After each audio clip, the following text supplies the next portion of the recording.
told the story of J-Bay a lot, but how many wins have you had at J-Bay? 3 and a bit.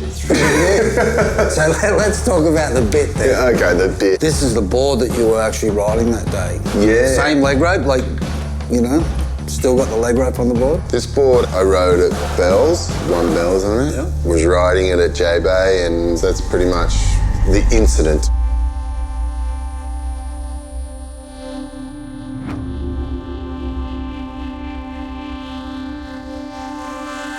Still got the leg rope, still got the same fins. I just put the whole thing just in the rack, just sort of to remind me that I was extra lucky that time.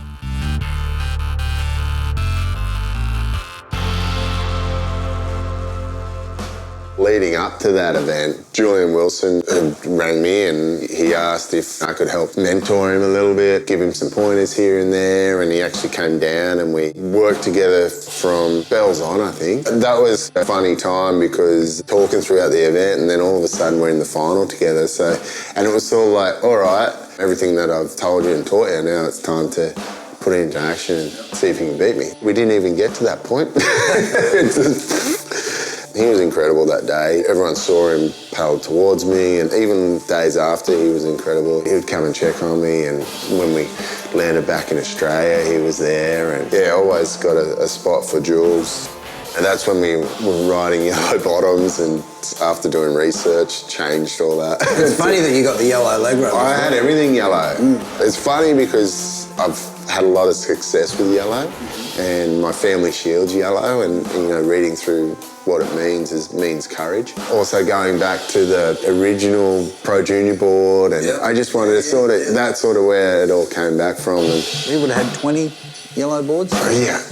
And then I had to go and spray them all blue. I had dinner with a guy, he'd been attacked 3 times. He's the guy where the 2 sharks came and he just got flown into the air.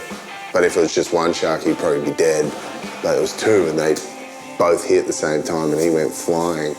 What I got out of it was the shark always seemed to be going after the board and the people just get stuck either way. I just sort of did my own research, and the one thing that just kept popping up for me was just yum yellow. I would go underwater and I'd look up, and that's what freaked me out there for a while. I saw footage of myself of someone coming up behind, and the yellow was so bright. The sky blue just blended in with the sky, so that was why I went that way. So they didn't surf that final. We got second points. Everyone wanted you to have first points. It would have changed the situation, wouldn't It it? would have changed the world title, yeah. Of course, I'm probably biased saying, yeah, you were going to win that final. I was feeling pretty confident. No, we would just never know. I got to the end of that year and I was just, to put it bluntly, I was just empty. I was done. You were, Yeah, my brother Peter passed away before going into the final event. That's right. The last 2 days of the event, and I had nothing to give myself, had nothing to give anyone else, and I was just like, I remember laying in bed one day and I was just like, just not getting up for 2 days.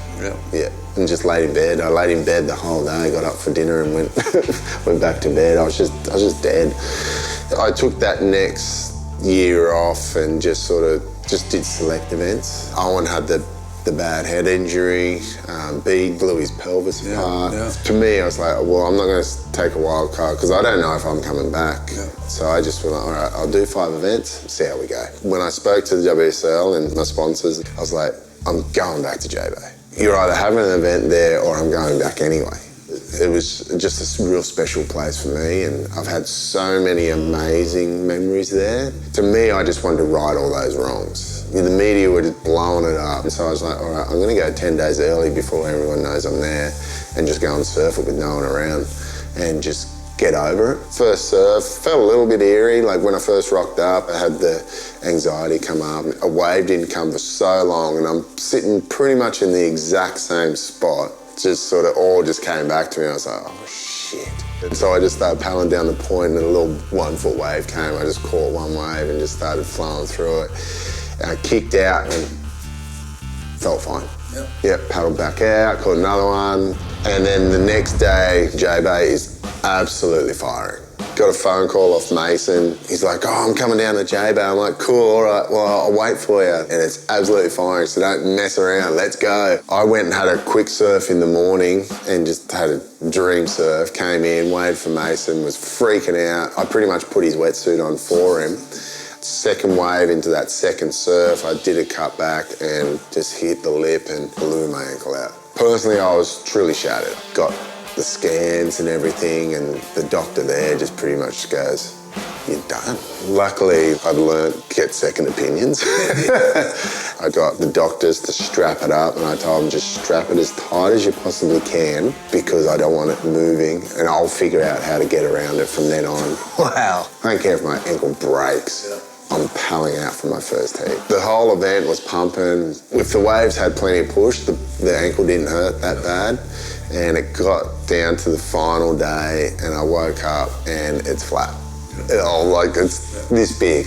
I had Philippe Toledo. I'm pretty much going home after this heat. Yeah. So I was just like, I'm just gonna ride this fun little channel bottom. I'm pretty sure I'm gonna lose. Was that this board you were That was this board. You'd ridden this board at home before? I rode it during a Superbank swell. Yep. And it felt amazing. That wasn't the one where you're getting those long down. Yeah. So you knew it worked. I knew it worked. Yeah. First wave, I took off and I went to do a finner and the thing just blew out the black and I was just like, oh no, I'm gonna be an absolute embarrassment out here. Caught a second wave and the feeling on the board came back to me and I knew where to turn and stuff and it just started feeling amazing. I was like, hang on, I might be half a chance here.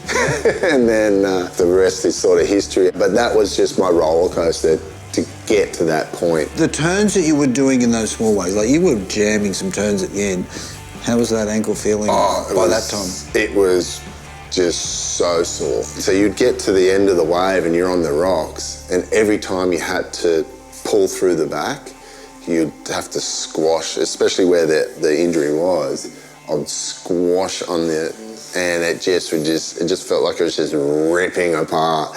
And so I'd come out the back of the wave and people might have thought I was claiming or something. And I would just scream, I was like, ah! And then just have to shake it off and paddle back out. To win a contest and to get through what they did the year before and through the pain must have been one of the special wins that you've had. Yeah, I think out of all the things that I'd done throughout my career, to go back and deal with the pain, deal with the psychology of it all, and then just to put it all together. It was my last ever win too.